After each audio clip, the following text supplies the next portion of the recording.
Hey guys, Drifter here. Today I've got a more philosophical video for you called Primary Driver, or more specifically, what is our primary driver? The gameplay that you're seeing is me using the MSMC with the silencer, laser sight, and of course the Yin Yang on Uplink, which is a remake of my favorite Call of Duty map of all time, Summit. I managed to stomp the other team really good, almost get a swarm but choke, and then some other better players join in after these guys quit out, and the game gets much more competitive near the end. But the question of today's video is, what is our primary driver? What is our motivating factor, if there is such a thing, that makes us go? What is it that makes us get up in the morning? What makes us do something instead of nothing? I mean, robots have a program that we can read it, we can change it, we can look at a robot, we can know exactly what its goals are and how it defines those goals, or it can just be a simple reactive thing. It gets inputs, it does outputs. That's kind of all it does. People do similar things, but what makes us do something instead of just doing nothing? What is our program? What is our prime directive, if we were robots or could think like one, that makes us seek the things that we seek, to want the things that we want, and do the things that we do? And it's a very difficult question. I was thinking about this the other night while I was trying to go to sleep, and I was first thinking about it as if I was a master marketer, which can also be, it'll tie into the other thing, kind of an evil thing. Like, if I were the world's best marketer or marketing agent, or, you know, ad manager, sales director, whatever, what would be the primary driver that I would want to reach out and touch people and pique their interest with, to make them interested in whatever, if anything, I was doing? And then I thought about it more maliciously than a marketer, and marketers can be quite malicious. What if I were an evil supervillain? What if I were some really, really bad guy and I wanted to manipulate people? What if I were the world's scummiest politician, or the most manipulative, you know, bad guy? What would be the thing that I know people want? What would be the thing that motivates them? What would be the thing that pique their fears and interest and kind of make them go and do stuff for me, or, you know, to break them down really hard? What is this primary driver? And I thought and I thought and I thought and I thought about a whole bunch of things, but I couldn't quite nail down the answer. But I did want to talk about some of the possible answers for you here today. The first and most obvious answer is survival. Obviously, this is important to us. Our psyches were created or evolved to kind of master this sort of aspect. We survive. Every species has to survive. It's important for evolution. It's important for carrying on. And most of the other things that I'm going to talk about in this video do in some way tie into survival. However, I don't understand why it is that we want to survive. Is there an end game to this? Obviously, we want to survive. We want to have children. We want them to have a better life than we had, and those sort of things. But I mean, if our life is pretty good and our children's lives are better, and they're like us, and their children's lives are even better still, they keep getting better and better and better and better. But where does it end? Where does the satisfaction come? Where does why do we even want to do these sort of things? Is there like a super evolved being at the end of the world that's just going to be perfect and happy and content with everything at the end of time? I don't necessarily even know. I don't even know if there's a plan for that in any of our genetic codes or anything. We're getting a little bit off the wall here.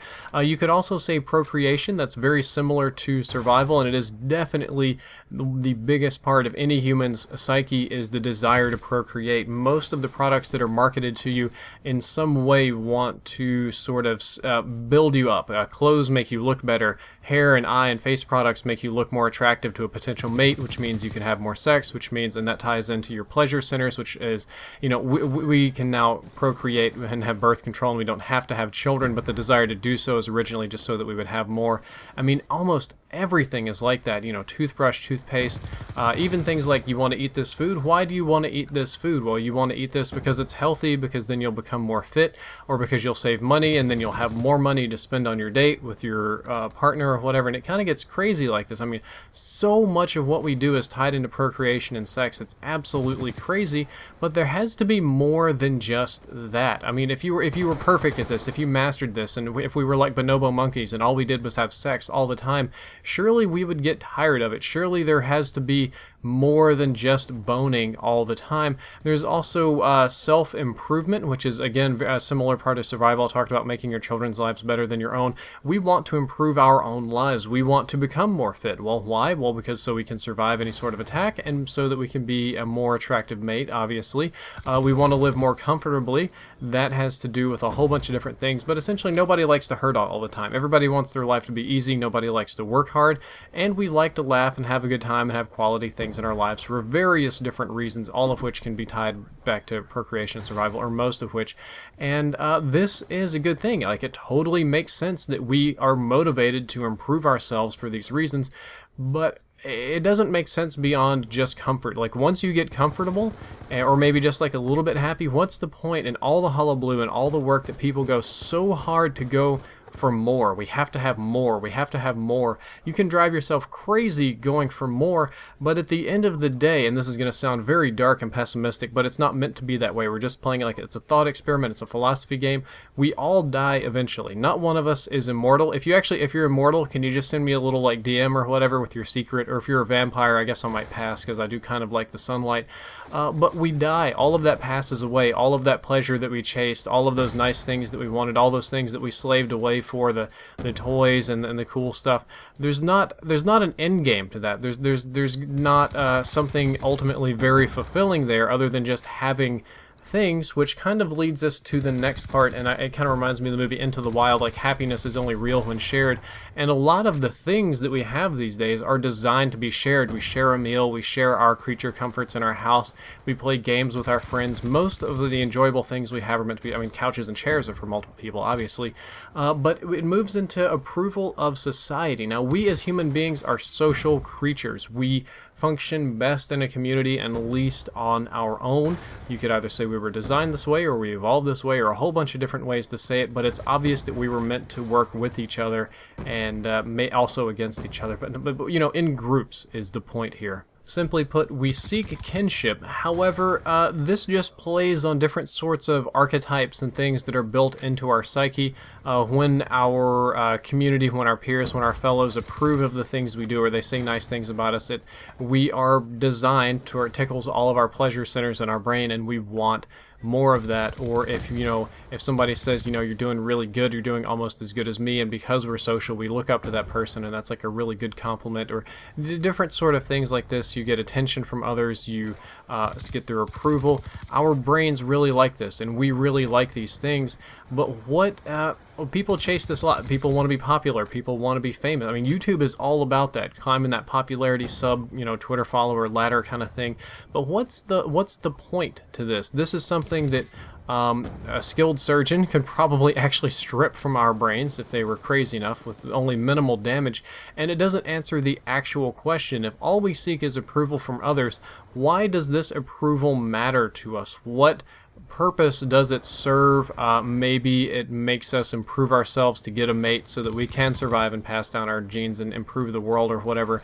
But again, that has no end game. None of these things have an end game. None of these things have a purpose. They're all just kind of continuing processes. Maybe I don't understand it. Maybe we're all too small of a creature to really see the long-term picture here.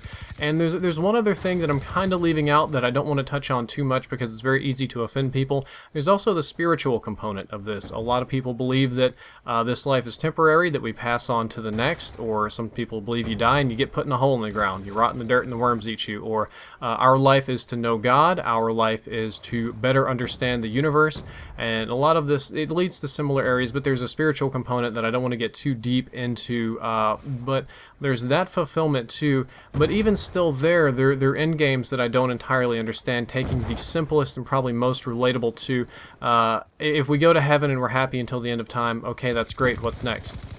Is that it? But then you could also argue there's no time in heaven, or that it's something that we just don't understand, and obviously that sounds better than going to hell, but it's still not something super important. And then if you go to the other side of the spiritual, the very humanist kind of thing, we're here to understand the universe, we are part of the we're the universe's way of understanding and looking at itself, or we're here to make the world a better place and be understanding and kind and all that. But that just ties into the self-improvement thing, which doesn't really go anywhere other than making people a little happier. I get that that's a good thing. I'm not saying it's bad, I'm just saying I don't entirely understand why it's important as it is.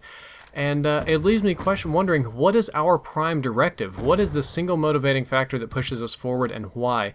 Do we even have one? Is that even a thing? Maybe it's an amalgamation of all these things. Maybe we're not meant to know these sort of things. I don't know. I don't have a super great answer for you. This is just one of life's great mysteries that nobody's been able to find a perfect answer for so far. And if you have one, be sure to let me know. I hope you enjoyed the video, and if you did, don't forget to like, favorite, and subscribe. Drifter out.